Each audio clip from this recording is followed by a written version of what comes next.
This is just a sample of the audiobook. To get the complete audiobook, access the link posted in the first comment. Recall the day in Season 2, when Sam's horse, which he was preparing to mount, decided to take its mother's advice and relieve itself before setting out. There's a reason why most costumes are made in multiples. And another occasion during Season 2, wherein Graham was required to ride a mechanical horse. As the director said to me, "It looks like shit, but you won't be able to actually see it on film." The mechanical horse was carried on the back of a truck, followed and/or preceded by another truck with a camera, and Graham was supposed to leap into the mechanical horse's saddle while moving, supposedly jumping from another horse. This being television, they filmed the scene many, many times to ensure enough footage to get the effect they were after. When they finally stopped, Graham staggered downhill from the road where they'd been doing this, pausing by me and Ann Kenny, brilliant writer of the other episode in that block, to say, "I've just been having a conversation with my bulls. They said, we'd really rather you didn't do that again," and staggered on, muttering, "I knew I should have worn a cup this morning." And finally, there's the actual history of the Clanlands, woven through this tale of a journey. The travelers reach 6 of the most interesting, famous, relevant highland locations, where they do learn what their history and heritage are, assisted by some of the most colorful inhabitants of those places. So you're actually getting 4 books in one, a real bargain. But the most important part of this book is the friendship between its authors that colors and illuminates every page. I was both intrigued and immensely entertained by the story, but also touched on a personal level. One of the most unexpected aspects of the whole Outlander phenomenon is the amazing way in which it seems to draw people together.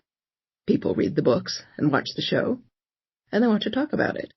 So they form fan groups and book clubs and Facebook forums and deep-lasting friendships, all because of a shared love of a story.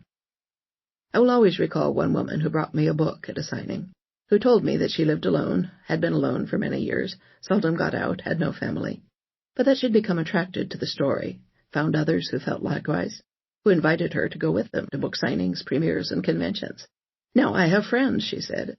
She cried, and so did I. I hope you'll feel that sense of friendship in this audiobook.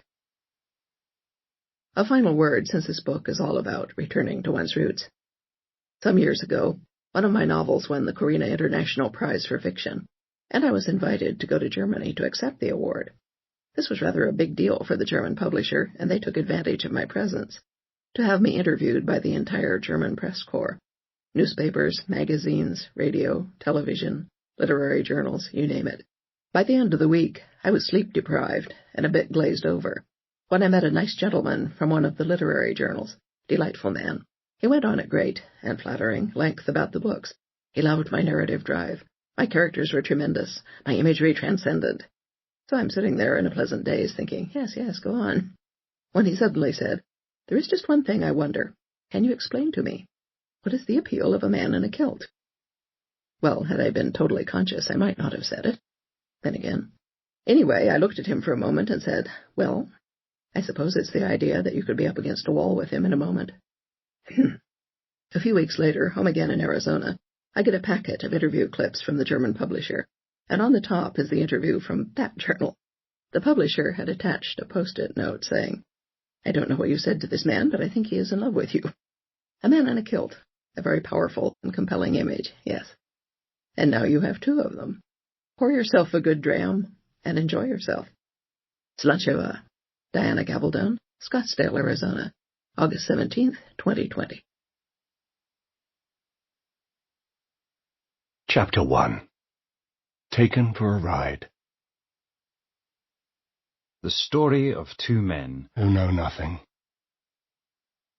It's a dangerous business, Graham, going out your door.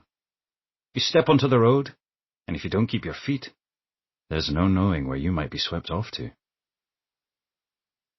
Interior-exterior camper van. Car park. Glencoe Valley, Scottish Highlands, day. September 2019. As I buckle up in the passenger seat of the Fiat Autoroller camper, a creeping sense of dread begins to form in my stomach. I have never been driven by Sam before. Ever. We all know our own abilities. I'm a very good driver. I have a fast, midlife crisis car. However, I do not exceed the speed limit. Well, okay, maybe I've exceeded the speed limit a couple of times.